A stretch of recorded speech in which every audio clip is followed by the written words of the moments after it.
Bien amigos, buenas tardes. Un gusto saludarles a esta hora. Yo me conecto desde la Ciudad de México. Aquí son las 5:29 de la tarde. Y bueno, muy pendiente de ponernos al día de lo que está sucediendo con el acontecer mundial, ¿no? Hay un tema que sin duda está generando relevancia y es que el 2020, además de estar caracterizado por el tema de la pandemia, también se trata de revisar esos hechos que están cambiando y que están afectando a la población. Uno de ellos tiene que ver con las elecciones que están sucediendo en diversos países. Estamos esperando próximamente las elecciones en Estados Unidos y también las elecciones en Bolivia. Y para hablar de este tema, hoy he querido invitar a un respetado colega quien se encuentra en la ciudad de La Paz. ¿Cómo estás, Milton? Él es Milton Íñiguez, a ver si lo dije bien. Y él Sí, es correcto. Lo dije bien, gracias, gracias por compartir con nosotros, Milton, para hablar esta tarde brevemente acerca de qué es lo que está sucediendo en Bolivia y además qué podemos saber acerca de estas nuevas elecciones que después de tanto postergar hay que hacer un breve recordatorio, pero finalmente se realizan este domingo. Vamos a hacer un repaso, Milton, y quisiera que me ayudaras a hacer un breve repaso de cómo llegamos aquí. ¿Por qué Bolivia está haciendo elecciones prácticamente un año después de haber hecho elecciones presidenciales? Vamos a recordar a la gente qué es lo que ha sucedido en todo este tiempo en Bolivia. Gracias, María José. Un saludo a toda tu audiencia, a toda Latinoamérica. Qué lindo conectarme desde Bolivia. Bolivia, bueno, para empezar, voy a hacerte un pequeño contexto de lo que ha pasado. Lo que tú dices es verdad, o sea, es inédito que en Bolivia se esté dando elecciones a casi un año prácticamente de diferencia, ¿no? El año pasado, el 20 de octubre de 2019 se llevó las elecciones nacionales después de 5 años, porque el periodo de gobierno en Bolivia se cambia en ese tiempo. Pero, claro, ese proceso no pudo ser cerrado debido a las denuncias sobre fraude. Y ese tema de fraude básicamente ha desencadenado toda una serie de acontecimientos sociales, políticos que de alguna u otra manera han cambiado radicalmente el panorama político y social del país, ¿no? La institucionalidad democrática, lo que le llamamos, ha sido prácticamente eh, rota, desfasada, después de varios años que se tuvieron elecciones cada 5 años y desde 2006 que el gobierno de Evo Morales con su partido El MAS estuvo presente, pero fueron básicamente elecciones que fueron fraguadas por un supuesto fraude, ¿no? A partir de ello, el gobierno de Evo Morales prácticamente tuvo que renunciar. Entró un gobierno transitorio, el gobierno de Yanine Áñez, que prácticamente fue obligada a entrar porque había un vacío político enorme con la salida de Evo. Bueno, a un año de eso, se tiene el antecedente de que se ha, se ha iniciado, digamos, un proceso en el cual tenía que haber un gobierno de transición y ese gobierno de transición tenía que dar elecciones para finales de enero, tal como dice la Constitución, 3 meses después. Ahora, ¿qué pasa? En este contexto se vino la pandemia, ¿no? A partir de marzo, prácticamente de enero, marzo, fueron meses muy críticos. Nuevamente el gobierno de Yanine Áñez volvió a suspender las elecciones para el 3 de mayo, pero ya debido a que vivíamos un contexto de pandemia, que ustedes ya saben, se dio en todo el mundo y prácticamente en Latinoamérica, a partir de febrero, marzo, no se pudo hacer otra cosa que concentrar esfuerzos en el tema de la pandemia. Bueno, ¿qué pasa? Como es gobierno transitorio, prácticamente no tiene una legitimidad política. Ha tenido muchos problemas, serios problemas el gobierno de Yanine Áñez desde el punto de vista político, debido a que grandes fracciones de la población, sobre todo rural, como tú algún rato hemos comentado, esta porción rural que se concentra generalmente en la parte de lo que es el trópico de Cochabamba, de la parte altiplánica y andina de Bolivia, estaba aún con el tema de apoyar al MAS porque el MAS, más allá de ser un partido caudillista que fue liderado por Evo Morales, se ha convertido definitivamente en una fuerza política ya concentrada en los sectores sociales, ¿no? Es muy distinto lo que ocurre con otros partidos políticos, que básicamente son partidos que nacen de alianzas políticas y alianzas generalmente de líderes políticos.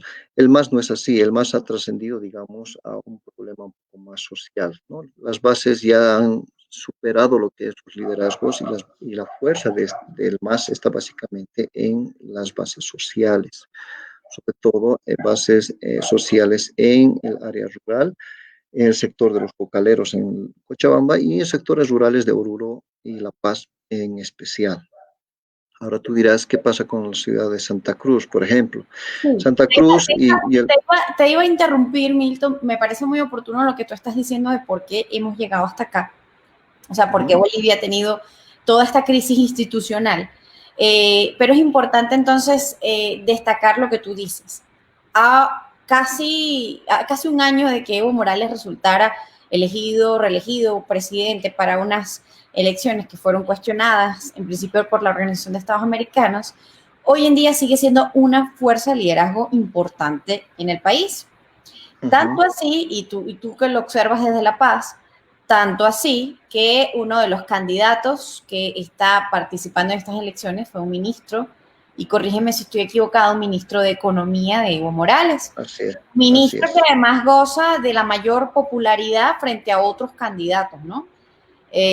Lo que nos hace ver el impacto de lo que se sigue sintiendo el liderazgo de Morales, ¿no? Dentro de las elecciones.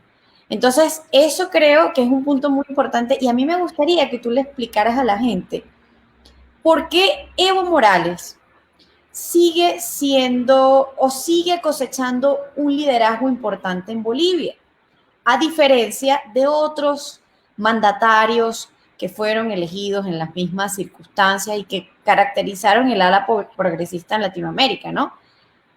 Estamos hablando de diferencia de Nicolás Maduro en Venezuela, Rafael Correa en Ecuador, Cristina Kirchner, que todavía goza de un liderazgo, no se puede negar, en Argentina, pero la situación de Evo Morales parece mirarse desde una óptica pues diferente, ¿no?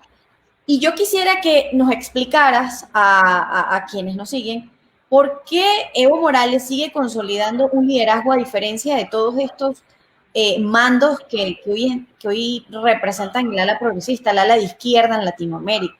¿Por qué la gente todavía dice que es necesario que vuelva Evo Morales al poder? Esta parte de la población, este 30%, ya lo vamos a mostrar en las encuestas, apoya a Luis Arce y apoya a Luis Arce porque Luis Arce es el del fin de Evo Morales.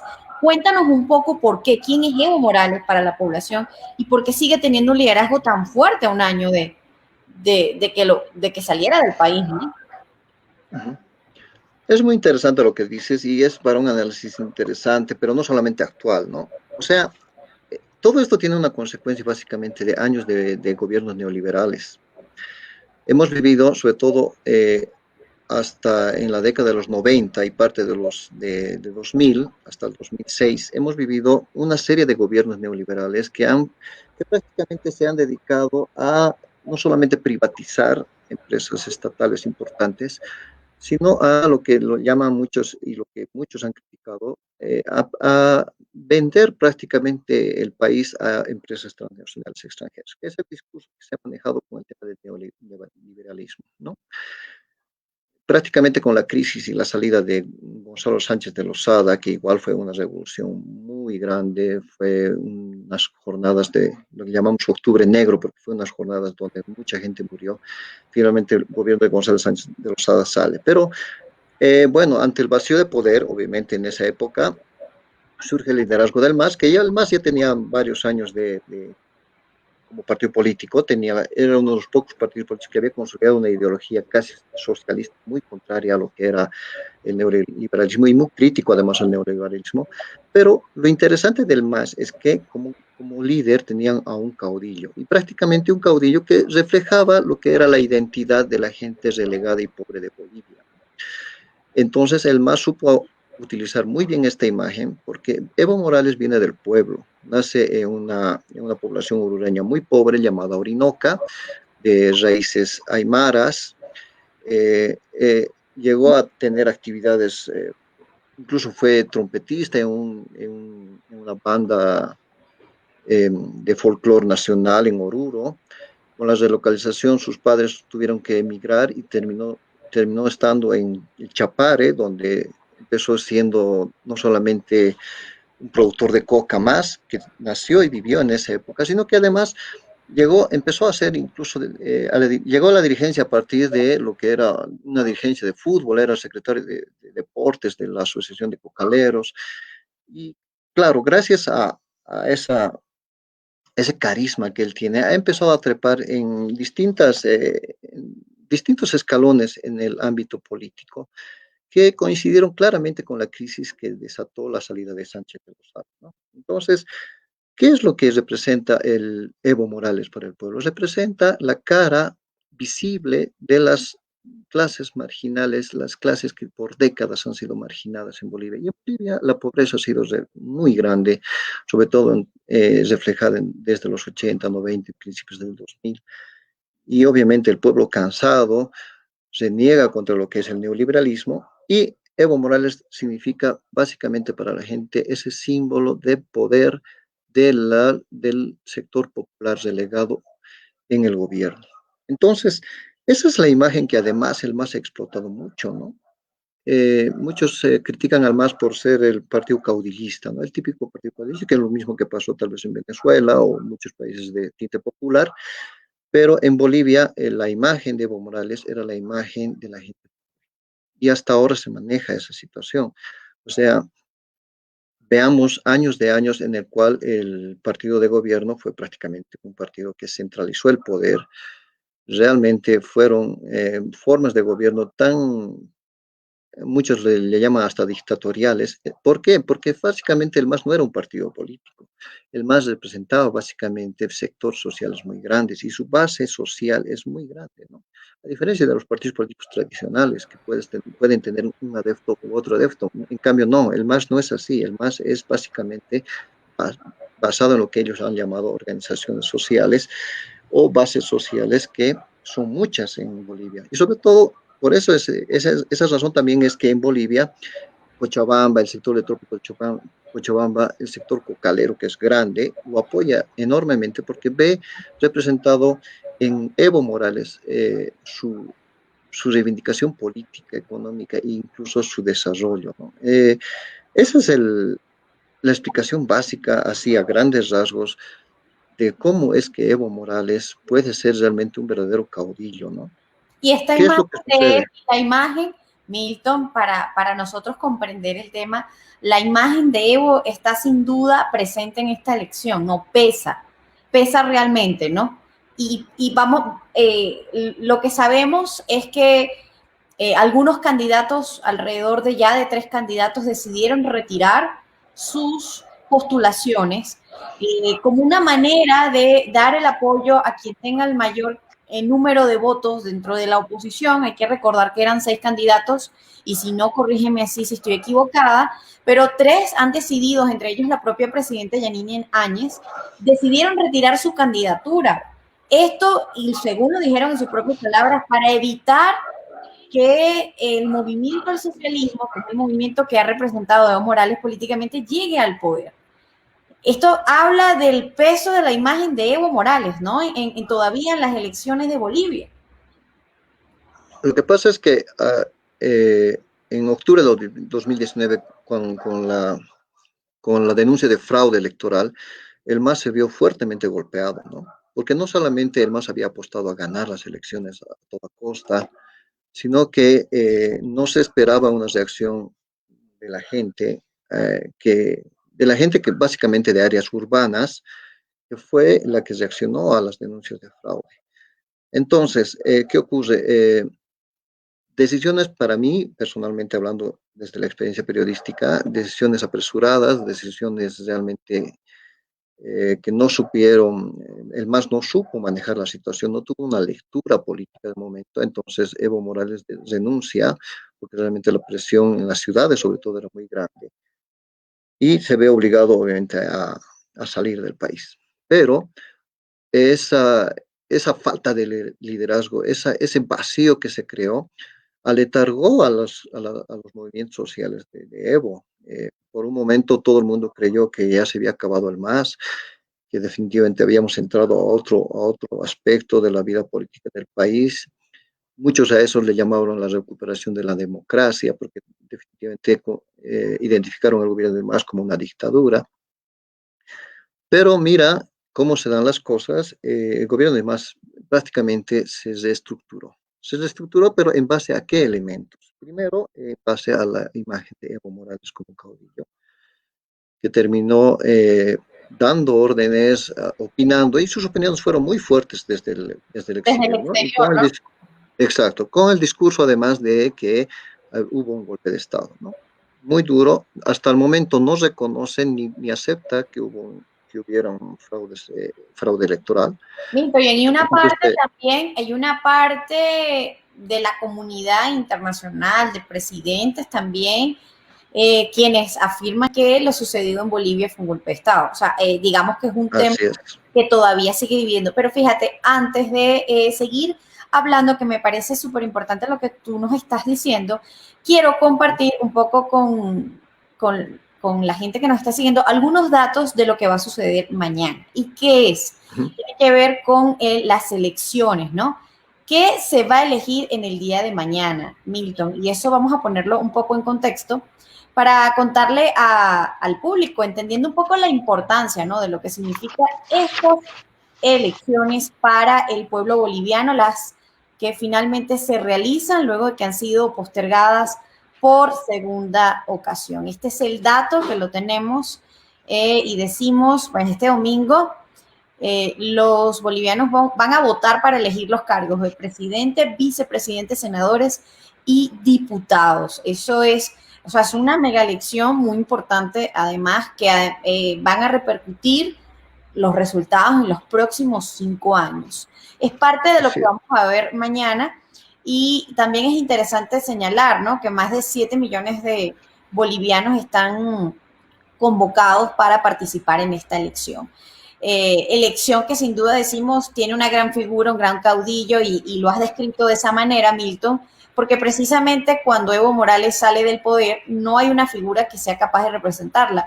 Queda Luis Arce para hacer un poco memoria en el tiempo, queda Luis Arce, digamos, en el escenario político representando más, porque fue prácticamente uno de los pocos funcionarios que no pidió asilo en toda la crisis institucional, en ese movimiento, esa situación tan compleja que se vivió en Bolivia, ¿no?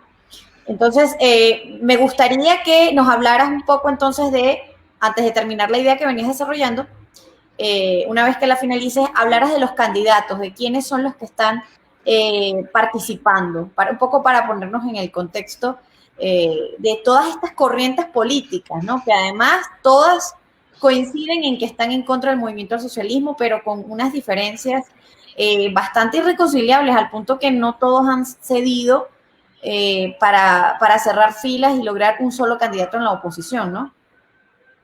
Así es. Me parece interesante cómo contextualizas el tema, pero además me da pie a señalar que, bueno, eh, uno de los grandes responsables del desencanto de la gente respecto al nuevo o supuesto nuevo cambio de una estructura dictatorial de Evo Morales de 14 años de gobierno a una nueva forma democrática fue justamente los desaciertos de un gobierno transitorio, ¿no? El gobierno transitorio de Yanine Áñez lamentablemente no solamente tuvo que enfrentar una pandemia que no estaba pensada, sino que tuvo el problema de tener varios denuncias por temas de corrupción, ¿no?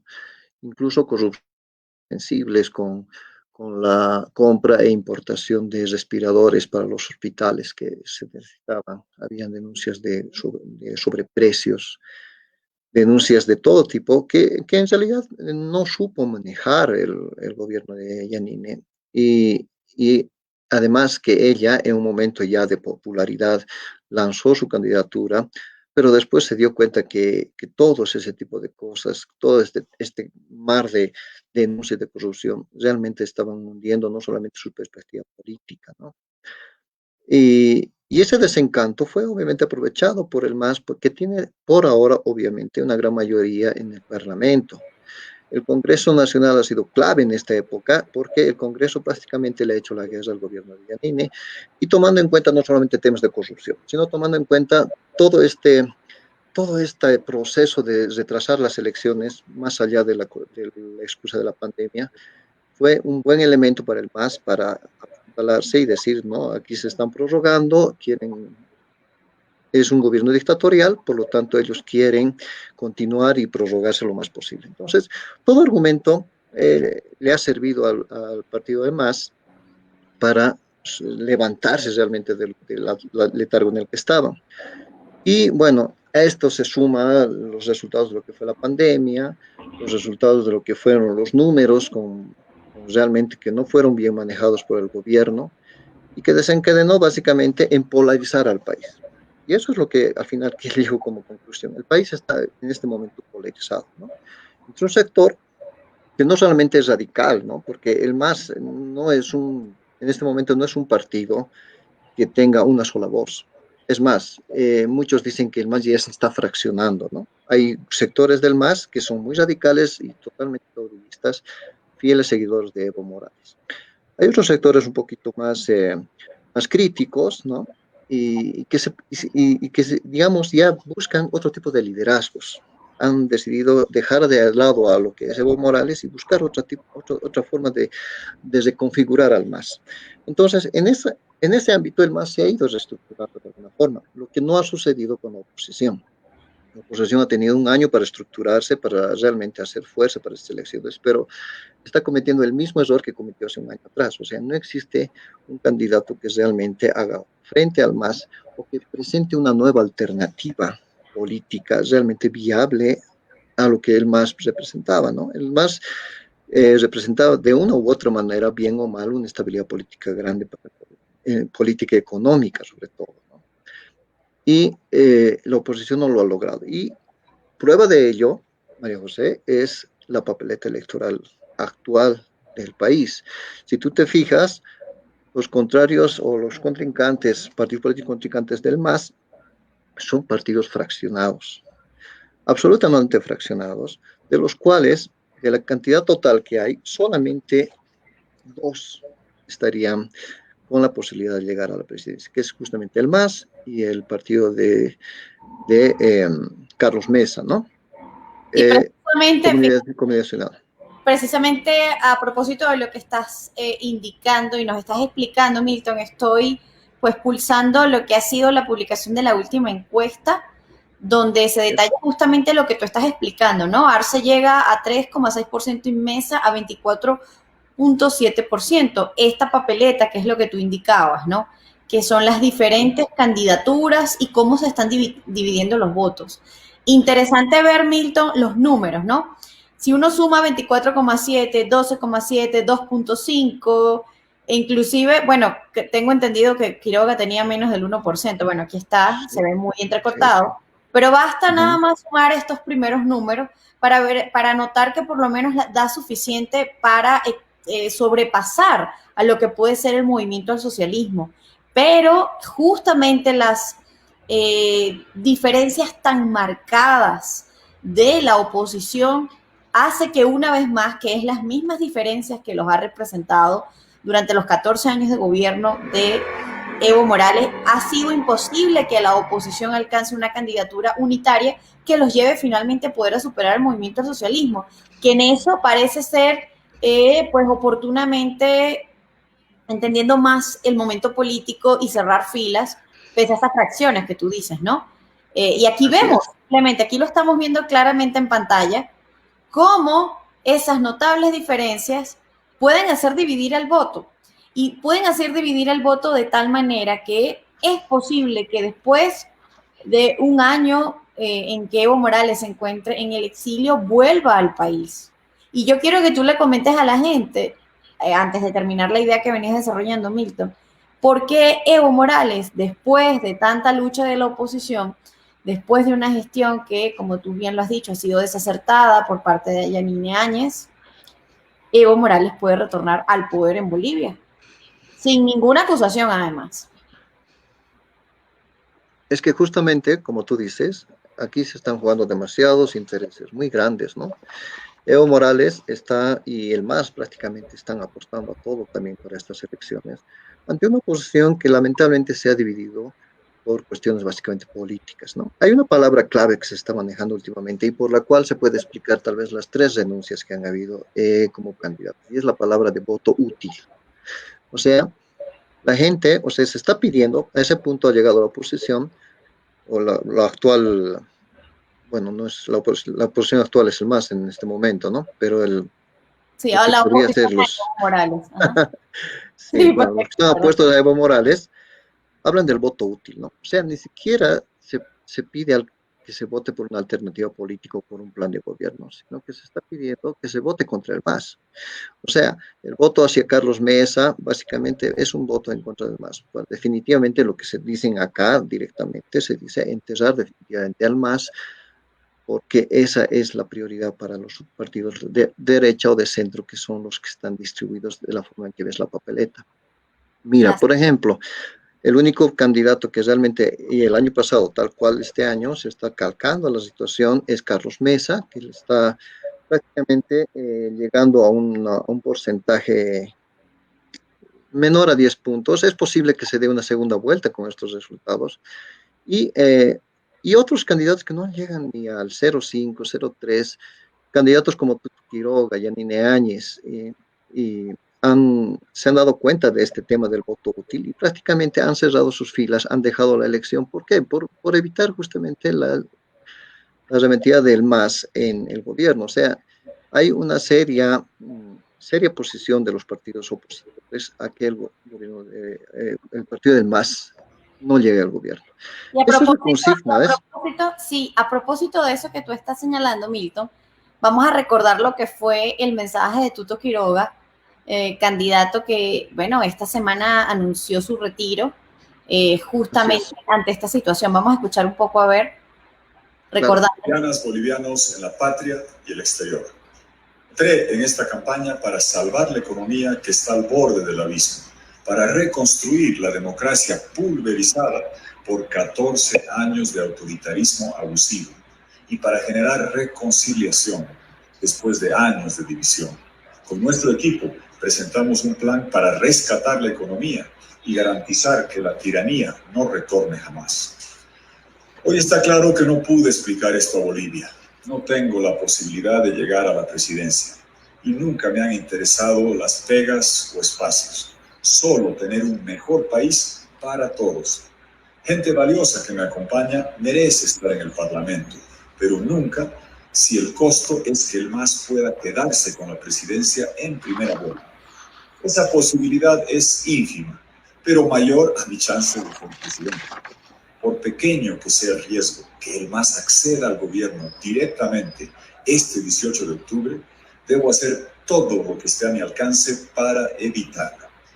Además, la crisis económica y posibles rebrotes de la pandemia demandan contar cuanto antes con un gobierno legítimo que emane de las urnas. Si podemos derrotar al MAS en primera vuelta, el país se evita una segunda exposición a esas aglomeraciones electorales, se ahorra 45 días y así arranca un gobierno de 5 años en noviembre que reactive la economía, sin esperar a una segunda vuelta y a una tardía posición presidencial navideña. No podré encabezar ese gobierno. Por eso declino nuestra candidatura con Tomasita Yarvi. Agradezco el respaldo de Chichi Siles, Lino Vilco y toda la gente que nos apoyó. Les pido disculpas a todos. Seguramente pude hacer más. Tomo esta decisión y no me alivio. Por el contrario, tengo en el alma un profundo dolor y una enorme angustia. Porque sé que el futuro es... Bueno, es un ejemplo de lo que tú estabas explicando, Milton, justamente lo del voto útil, ¿no? Hace un poco, Así es. hace ver un poco mucho más preocupante la situación del país, puesto que tú has señalado, no hay un plan de gobierno, no hay una estructura clara para un país que está demandando reclamos sociales muy importantes, temas de violencia a la mujer, temas de pobreza, atención en la cobertura del coronavirus, los reclamos de corrupción que tiene el gobierno de Yanine Áñez, y llama muchísimo la atención que no hay un plan, simplemente el único plan de gobierno es hagamos lo contrario a Evo Morales. Pero, pues viendo los dos aspectos, que Evo Morales se le ha criticado por concentrar el poder, dominar las instituciones y todo lo que hemos analizado, ciertamente también hay una característica y es que ha puesto en el mapa a Bolivia, ¿no? Así que desde el punto de vista económico, se le ha hecho más contraproducente al gobierno de Yanine Áñez poder lograr acuerdos con algunos países en los que ya Evo Morales había adelantado, ¿no? Ciertos aspectos para la economía boliviana.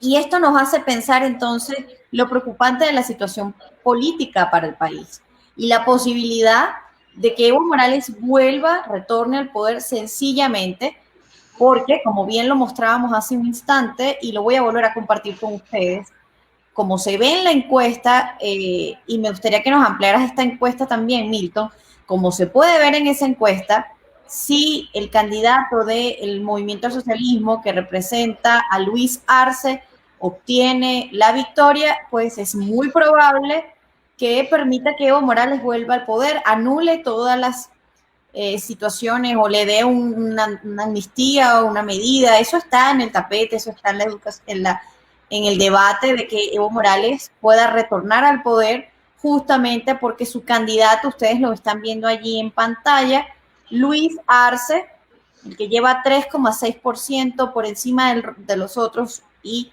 que vaticina lo que sería una segunda vuelta, lleva una mayoría y es posible entonces que gane las elecciones en Bolivia.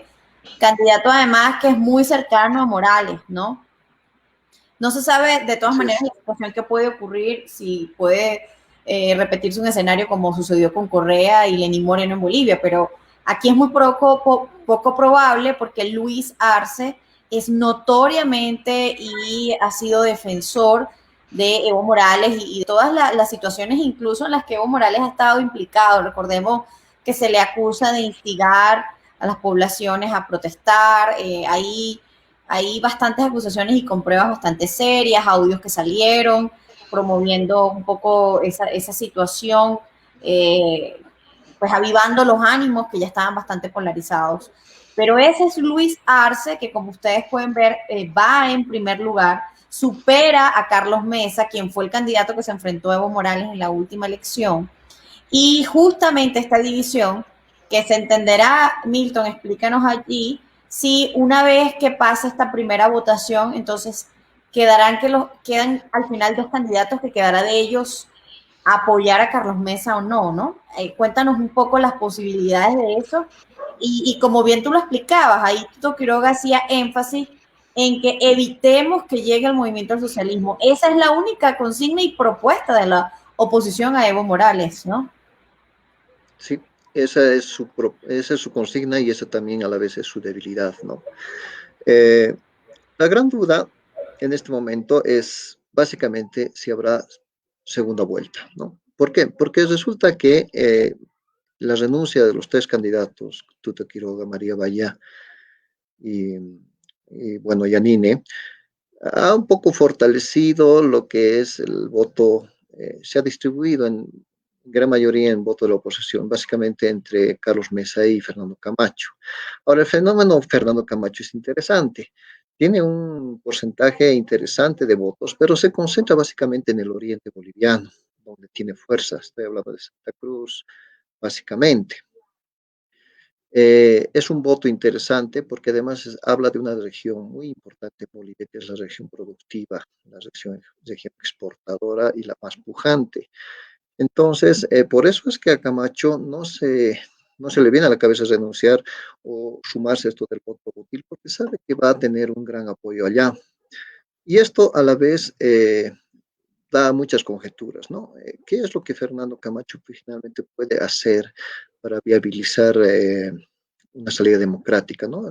Sus votos, su posición en la tabla de intención de voto es interesante y él es el único candidato que se ha resistido a renunciar y que tiene un discurso muy radical de ultraderecha, ¿no? Eh, Él no sabemos si al final va a apoyar a Mesa, pero de hecho también se le ha acusado de que puede tener algún pacto con el MAS. Entonces, y si ustedes recordarán, Fernando Camacho fue uno de los artífices para la salida de Evo Morales del país, ¿no? Sí, Eh, se le dice que exacto, es pero el responsable de que Yanine Áñez realmente esté en el poder. Es que él fue, digamos, ese liderazgo que surgió, ¿no? De manera espontánea, que de hecho tuvo mayor protagónico que el propio Carlos Mesa, ¿no? Que fue candidato contra Evo Morales. Además, llama mucho la atención, supongo que eso lo analizarán Milton en el partido, que dirán, bueno, esta es la primera elección y vamos en tercer lugar, o sea, no estamos tan mal. O sea, para una persona así que es, está incurriendo, que no se le conoce en la política, es un empresario, y corrígeme si estoy equivocada. Eh, así es, o sea, no era un político a los que estamos acostumbrados. Carlos Mesa en su momento fue presidente de Bolivia. Tiene además una alta rivalidad con Evo Morales, igual que pasa con Tuto Quiroga, porque hay que recordar que Evo Morales durante muchos años fue un líder indígena de mucho peso y de muchas protestas contra los gobiernos hasta que finalmente él llegó al poder. Y además así es. hay que destacar también, Milton, y yo no sé si tú estás de acuerdo conmigo en ese asunto, a diferencia de todos estos mandatarios que se dicen progresistas, una situación que veíamos, y sin embargo también podemos decir Correa, una situación que veíamos en la gestión de Evo, que cuando él tenía muchas protestas, por lo menos buscaba cómo rebajar la tensión, ¿sabes? Me refiero a protestas de médicos, me refiero a protestas de comunidades indígenas, no en comparación, por ejemplo, cómo lo podemos hacer con Nicolás Maduro, que cuando protestan se aumenta la represión, ¿no?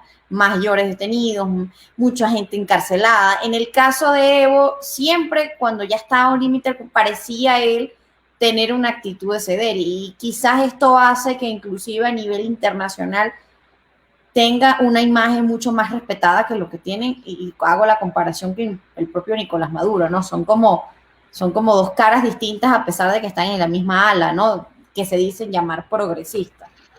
Pero en este sentido, como bien hemos señalado, una parte de la comunidad internacional, presidentes como en el caso, por supuesto, de Andrés Manuel López Obrador en México, o el presidente de Argentina, Alberto Fernández, que tienen posturas ideológicas muy cercanas, coinciden que lo de Evo Morales fue un golpe de Estado. De hecho, no reconocen a Yanina Áñez, no todos los gobiernos la reconocen.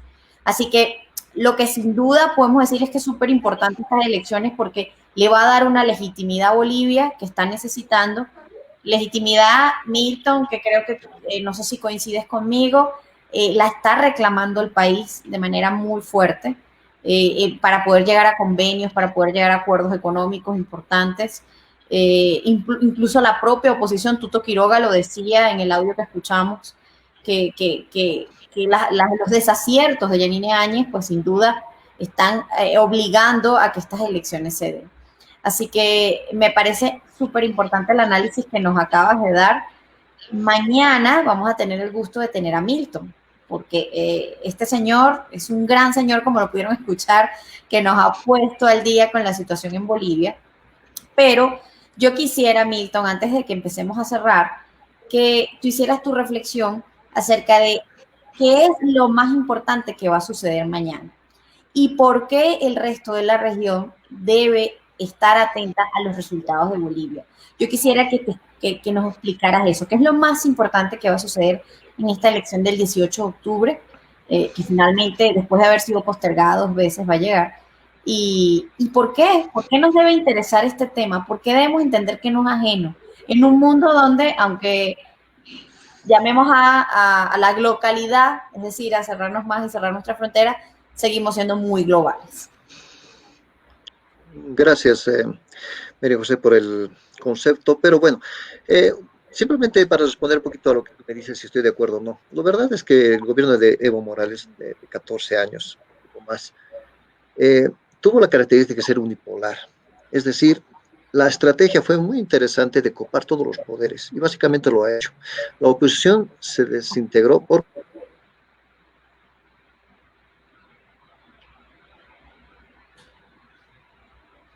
Creo que estamos teniendo un problema de conexión con Milton. No sé si él nos logra escuchar. Se ha quedado congelada su imagen. Vamos a esperar entonces a ver si vuelve otra Ahora vez. sí, ahora Ah, está ok, bien. sí, Milton. Sí. Sí, Justo cuando todos nos quedamos a la ya, perdón. expectativa, casi que esperando ya el cierre, y Sí, todo se congeló. Estamos atentos. no hay Bueno, problema. Sí, entonces, lo que tú dices, no siempre manejaron los conflictos de buena manera en el gobierno de Evo Morales. Lo que sí se hizo es, en general, la estrategia fue apagarla por cansancio. Muchos conflictos fueron muy graves y definitivamente nunca se hicieron nada. Hubieron protestas, pero las protestas siempre fueron de una posición totalmente debilitada, ¿no? Ahora, ¿qué es lo que va a pasar mañana? Para mañana, mañana es muy importante para los bolivianos y creo también para la región, porque estamos también al borde incluso de amenaza de nuevas convulsiones sociales. Sectores radicales de MAS ya están viendo tal vez peligrar un poco su oportunidad, también están hablando de fraude electoral y que van a estar detrás del fraude y si por alguna razón se demuestra o algo, van a salir nuevamente a las calles, ¿no? Eso sobre todo en sectores, como te digo, en Cochabamba, sectores en La Paz. Mira, yo salgo a la calle, voy al mercado, he estado estos días por acá, hay colas hay colas de autos en los surtidores, la gente se está aprovisionando. Yo veo que hay ya un trauma, ¿no? Porque definitivamente de lo que hemos pasado el año pasado, pasando por la pandemia y todo ello, cualquier rumor respecto a conflicto social o reclamos por uno u otro resultado, definitivamente alarma a la gente. Esa es una de las cuestiones más delicadas que estamos ahora pasando, que tal vez la gente no sabe y que es importante saberlo, ¿no? Hay que estar atentos a las reacciones sociales, sobre todo las reacciones de sectores populares que apoyan al MAS, mucho depende de los resultados. Ahora, obviamente, si hay un apoyo al MAS, también va a haber reacciones del otro lado, o sea, definitivamente el sistema democrático, la gobernabilidad y estabilidad que tiene que pasar por necesariamente por unas elecciones democráticas, está siendo definitivamente eh, debilitada, ¿no? Porque los sectores son radicales. Esperemos que no pase así. Ahorita, en este momento, la gran duda básicamente es si nos vamos a segunda vuelta o no, ¿no? Mañana lo sabremos, porque las renuncias de los otros candidatos, más todo lo que se ha estado diciendo, entonces, están cerrando un poco el, los espacios de datos entre Arce y Mesa, ¿no? Entonces, es muy probable que se dé una segunda vuelta. Eh, También es probable que no. O sea, las posibilidades para Héctor Arce también están intactas por ahora. Veremos qué pasa mañana. Y hay que tomar en cuenta también que el voto extranjero para los bolivianos es muy importante. Son como 300.000 votos que se van a definir en el extranjero, menos, tengo entendido, en Panamá y que no se ha permitido la votación. Y solamente en Chile, por ejemplo, solamente en Santiago, en otras ciudades no, debido a la pandemia. Pero básicamente son como 300.000 votos que definen mucho y que siempre han dado al lado de el MAS, ¿no? Entonces, esa es nuestra duda, ¿no? Básicamente, ¿nos vamos a segunda vuelta o no? Esa es la pregunta. Los candidatos eh, Arce y Mesa son definitivamente los que tienen la posibilidad de alcanzar la silla, pero todo en este marco de amenaza de convulsión social nueva, que prácticamente acá ya estamos acostumbrados y estamos como traumados, se podría decir. Porque como te digo, las calles se llenan, la gente se aprovisiona, ya dicen que no va a haber gasolina, ya no. Entonces es una histeria generalizada que además está acrecentada por las redes sociales y todo lo que es la guerra sucia de partidos, ¿no? Pero bueno, lo que sí, yo creo que el gobierno, bueno, no, la población, quiero decir, está muy consciente de ir a la votación con las medidas de seguridad que se ha pedido, que se tiene que dar. Hay datos específicos y muy estrictos para votar. Entonces, esperamos que sea realmente una jornada democrática donde la gente emita su voto y dé realmente claridad en lo que significa todo este panorama que en un año ha sido absolutamente incierto, ¿no? sí, sí, Entonces, y elevado por la pandemia. Ponemos en pantalla, Milton, este dato importante, justamente que tú hacías referencia, estos más de 7 millones de bolivianos, ¿no? Que tienen, que están inscritos para votar. Vamos a ver cuántos van a participar y de los cuántos, bueno, un número importante también se encuentra en el exterior, ¿no? Así es.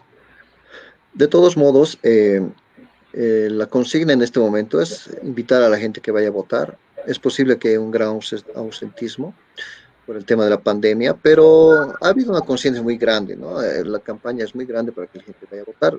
Gracias a toda esta situación, también la pandemia ya no genera tanto peligro como hasta hace unos meses atrás. La gente ha vuelto a sus actividades normales. Hay un promedio de 170 más o menos contagios día, que es, digamos, estable en relación a lo que habíamos pasado hace unos 2 meses atrás, que pasábamos los 600 por día. Entonces, hay un ambiente favorable para que la gente pueda votar. Entonces, en ese marco creemos que va a haber nomás una legitimidad en los resultados. Como te digo, las acusaciones van y vienen de todo lado, ¿no? Ahora el MAS es el que dice que va a haber fraude, posiblemente se apoyen en ese tema para algunos sectores radicales, no digo todos, quieran hacer protestas, pero bueno, confiemos en que no, que realmente mañana los resultados sean lo más claros posibles, ¿no? Como claro, te digo, la democracia gana. así es, como te digo. Sí, sí. Perdón. No, simplemente para hacer, como te digo, la duda principal, como ya está el panorama sellado, es si vamos o no a segunda vuelta. Eso se resolverá mañana. Eso es muy importante y justamente a propósito de lo que estás diciendo de la pandemia, este mensaje lo ha dado pues el Tribunal Electoral. Vamos a compartirlo en este momento. Elecciones Generales 2020. Materiales electorales. Para realizar una elección se requieren materiales electorales como las papeletas de sufragio, actas electorales y otros que son elaborados y transportados con medidas de seguridad sanitaria y control que se denomina cadena de custodia. La cadena de custodia se refiere a la seguridad aplicada al material electoral en sus etapas de producción, almacenamiento, revisión, clasificación, distribución y retorno, dejando evidencia documentada de su custodia en cada etapa. En la planta de producción de las papeletas de sufragio y actas electorales, la custodia será de 24 horas y 7 días de la semana. En el lugar existirán cámaras de vigilancia y equipo de seguridad industrial, extintores, señaléticas y salidas de emergencia. La custodia estará a cargo de la policía. El material electoral es preparado en los centros de operación logística de cada departamento, donde se trabaja por turnos para garantizar el distanciamiento y se aplican las medidas de bioseguridad necesarias.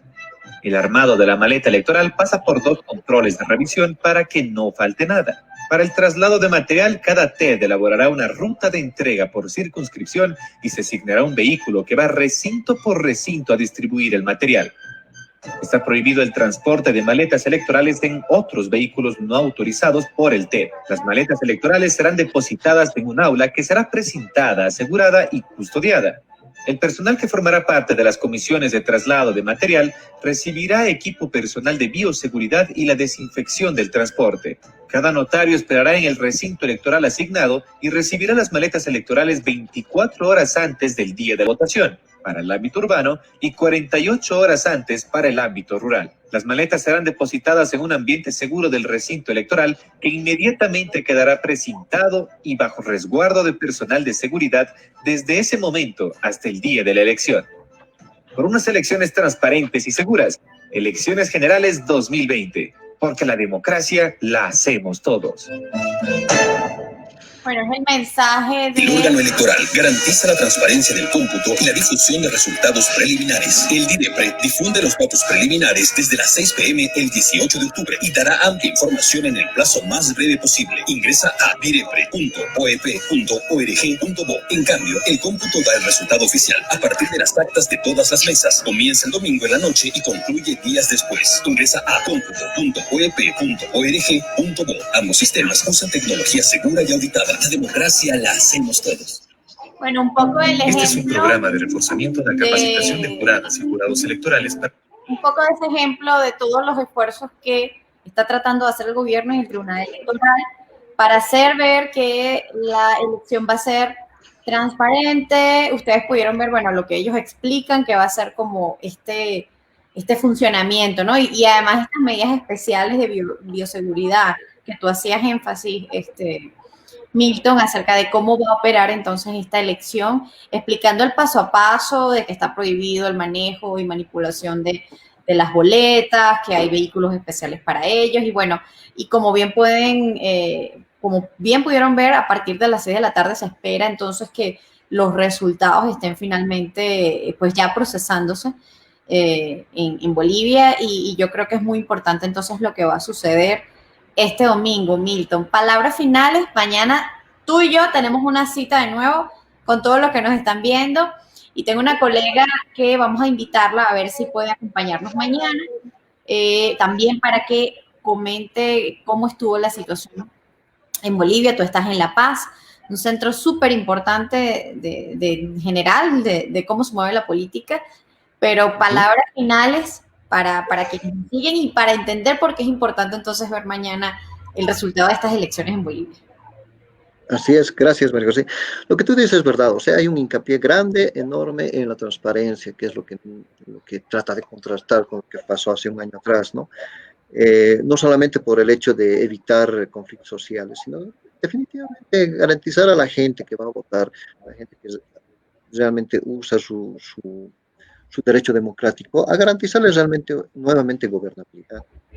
Bolivia ha sido un país que en un año no ha tenido gobernabilidad y bueno, no puede, bueno, todos están conscientes de que tiene que retornar nuevamente a la normalidad, tiene que retornar nuevamente este tema de desarrollo que necesitamos tanto. La gente ha quedado sin trabajo, la gente ha quedado endeudada, todos esperan realmente tener algo de estabilidad para poder seguir adelante. Entonces, gracias por tus palabras, claro que sí, totalmente dispuesto a charlar cuando quieran, aclararles muchas cosas. Realmente este momento es muy histórico para nosotros, tenemos la suerte de vivirlo y de analizarlo. Y es importante, yo creo, no solamente para Bolivia, es para toda Latinoamérica. Porque como tú dices, a partir de lo que pase mañana, se va a reconfigurar todo lo que son relaciones económicas, no solamente a nivel interno en Bolivia, sino también a nivel hacia afuera, ¿no? Con los países vecinos y sobre todo política económica, que es importante realmente que vaya a renovarse, reestructurarse. Entonces, sí, efectivamente vivimos en un momento de unipolaridad muy grande, o sea, estamos bipolares, pero tenemos nomás que tener esa conciencia de hacer pactos, ¿no? Pactos sociales, políticos, que es muy importante para la gobernabilidad. Entonces, espérenos mañana, realmente este tema es muy importante, nos va a encantar hablar sobre los primeros resultados y las reacciones acá en Bolivia sobre lo que se dé, ¿no? Realmente esto está, como quien diría, de película. Y lo más importante que es la celebración de la democracia, ¿no? El rescate de la democracia. No importa de qué edad tenga, no importa si usted es joven, si usted es mayor, estos encuentros son oportunos, estos espacios que los periodistas intentamos hacer es para entender la importancia del derecho al voto, la importancia de expresar su opinión, de que gana la democracia independientemente de cuál sea el resultado, la oportunidad de elegir y de elegir bajo instituciones que hacen un esfuerzo por pues respetar la voluntad de los ciudadanos es un valor que realmente no tiene cálculo. Así que por eso los periodistas hacemos este esfuerzo. Y sabes, Milton, antes de despedirnos brevemente, vamos a hacer entonces un sondeo muy rápido para que la gente vea quiénes son entonces estos candidatos, ¿no? Vamos a verlos brevemente. Tenemos aquí a la mano, y ya se los voy a mostrar, que además Milton me va a ayudar y los hemos ido comentando cada uno. Ya se los voy a enseñar. En pantalla les muestro brevemente un perfil. Milton, vamos a hacer un breve perfil para que la gente se lleve esta idea. ¿Quién es este señor? Luis Alberto Camacho. Has hecho mención brevemente quién es y qué representa. Muy bien, como les decía, Luis Fernando Camacho es un empresario cruceño, ¿no? Dirigente de la CAINCO, ex dirigente de la CAINCO, que es una de las organizaciones más importantes de empresarios exportadores de Santa Cruz, del lado más pujante de la economía de allá. Como tú dices, ha aprovechado muy bien la oportunidad política y en su momento realmente fue un tipo muy valiente porque pese a todo el aparato gubernamental que todavía estaba montado con el MAS, se atrevió a prácticamente montar toda una estrategia para ganar a la gente, el apoyo de la gente para la renuncia de Evo Morales, ¿no? Fernando Camacho ha sido uno de los artífices básicamente para eso. Llegó a La Paz con una carta, la carta que fue y la que entregó al Palacio de Gobierno. Obviamente había mucho riesgo en ese tipo de actitudes, pero lo hizo de manera directa y con definitivamente mucha admiración de la gente, diríamos, ¿no? Y junto con él, Pumari, que es un dirigente potosino, que también muy claro en sus ideas políticas, lo acompañó y hicieron realmente Y le todo dio una ese nueva cara a la aparato. oposición, ¿no? Pero de la nueva Así cara es. a viejas caras en pantalla, ¿quién es? Brevemente, cuéntanos quién representa a Carlos Mesa como candidato. Segundo, además en las encuestas. Excelente, sí. Carlos Mesa tal vez es uno de los candidatos más conservadores que tenemos, ¿no? Él tuvo la oportunidad de ser presidente, darse la renuncia de Gonzalo Sánchez de Lozada. Entre los conflictos sociales no pudo mantenerse y tuvo que renunciar. Esa es una de las mayores culpas que arrastra y que se le critica actualmente. Sin embargo, por su trayectoria intelectual como cineasta, como historiador y como un gran intelectual y periodista realmente reconocido, tiene mucho apoyo, ¿no? Tal vez es de los pocos candidatos que le ha hecho, de hecho es el único candidato que incluso el año pasado le ha hecho frente. Sin embargo, goza de esa mala popularidad de ser débil, ¿no? En lo que hace, en lo que dice, y por lo tanto no representaría para el más mayor problema vencerlo, obviamente. Sin embargo, el hecho de que la oposición ha sido tan débil en Bolivia hace que Carlos Mesa realmente sea la única opción, porque además ha tenido un programa que de una u otra manera es mucho más claro que sus compañeros. Brevemente, hacemos un sondeo por otro candidato y es el favorito en las encuestas. Ya se los muestro. Es el señor Luis Arce, ministro de Economía del gobierno de Evo Morales. Ah, un momento. Se me fue. Ya se los enseño. Es el candidato favorito en las encuestas para una segunda vuelta, ¿no? Así es, Luis Arce representa tal vez su mayor fortaleza es haber sido ministro de Economía durante 14 años y la fortaleza de él justamente es esa imagen de la economía pujante y de crecimiento constante que tiene Bolivia en ese tiempo, ¿no? En enero de este año fue elegido por el mismo Evo Morales en una reunión, en una asamblea del MAS que tuvieron justamente en Buenos Aires, Argentina, y sale de ahí. Sin embargo, obviamente tiene también una serie de denuncias por corrupción y demás que tiene que estar enfrentando. De todos modos, como tú dices, esa capacidad de él como economista, con esa experiencia que tiene de manejo del Estado, es su fuerte actualmente y es además el lado más intelectual del MAS que está definitivamente arrastrando desde el lado de la experiencia y del manejo económico. Como candidato, como político, prácticamente no se lo conoce, es mucho más técnico que político. En todo caso, su acompañante David Choquehuanca es mucho más político, pero entre ambos yo creo que hacen una dupla que definitivamente le ha fortalecido al MAS, ¿no? Como te digo, Luis Arce en este momento tiene una gran ventaja. Sin embargo, el hecho de que los opositores hayan declinado su candidatura también hace peligrar que por lo menos gane en primera vuelta.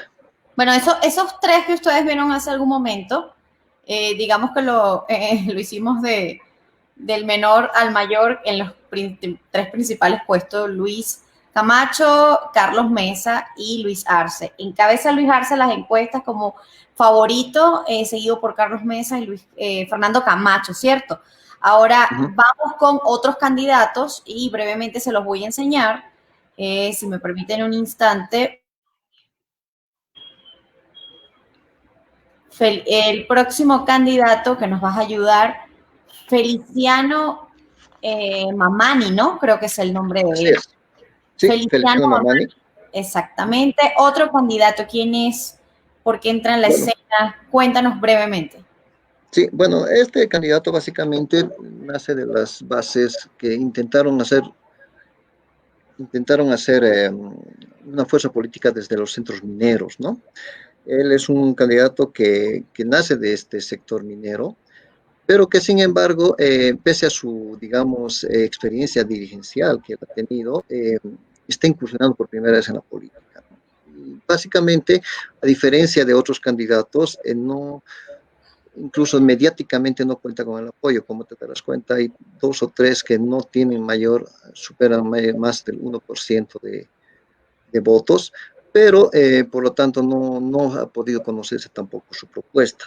Eh, en los últimos debates que hubieron en el presidenciales, donde justamente Arce no participó, pero sí estuvo él presente. Sin embargo, no muestran políticas ni programas claros, ¿no? Es muy distinto, lo que es más consigna, digamos, política, y obviamente ligado al voto útil. Pero es uno de los pocos que se mantiene como dirigente minero y que definitivamente no tiene ninguna posibilidad. Bueno, nos quedan ya brevemente dos candidatos que vamos a mostrar y uno de ellos es una mujer, María de la Cruz Vallá, ¿no? ¿Quién es ella? ¿Qué representa ella en esta elección? Básicamente María Valla, y justamente hace poquito nos hemos enterado de que ella también ha renunciado a la candidatura.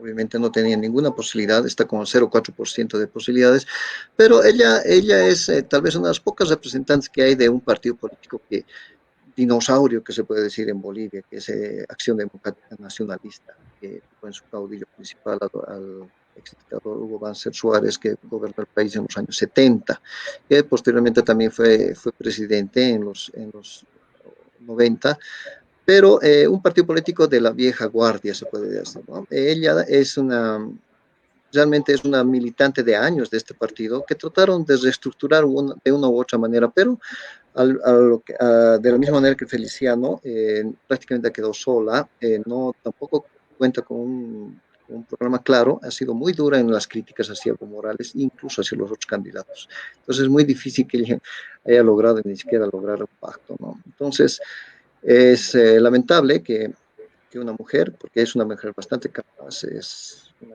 profesional, pero bueno, definitivamente no tiene posibilidad, y además tiene ese lastre, ¿no? De un partido político que prácticamente ha quedado fuera de escenario hace mucho tiempo. Bueno, nos queda un solo candidato, Milton, brevemente, y es un candidato que me parece que es muy curioso. No es oriundo de Bolivia, al contrario, nació en Corea del Sur, es además un pastor, pero entra en la escena política. ¿Qué nos puedes decir del candidato? Además, su nombre es Chi Yun-sung, ¿no? Chi Yun-sung, sí, exacto. Chi Yun-sung, o como le decimos acá, el Chi, es un candidato muy interesante, muy polémico por las declaraciones que hace, que dice, es una persona que no tiene miedo a lo que habla. Muchas veces ha dado declaraciones que son incluso contrarias para su misma candidatura, ¿no?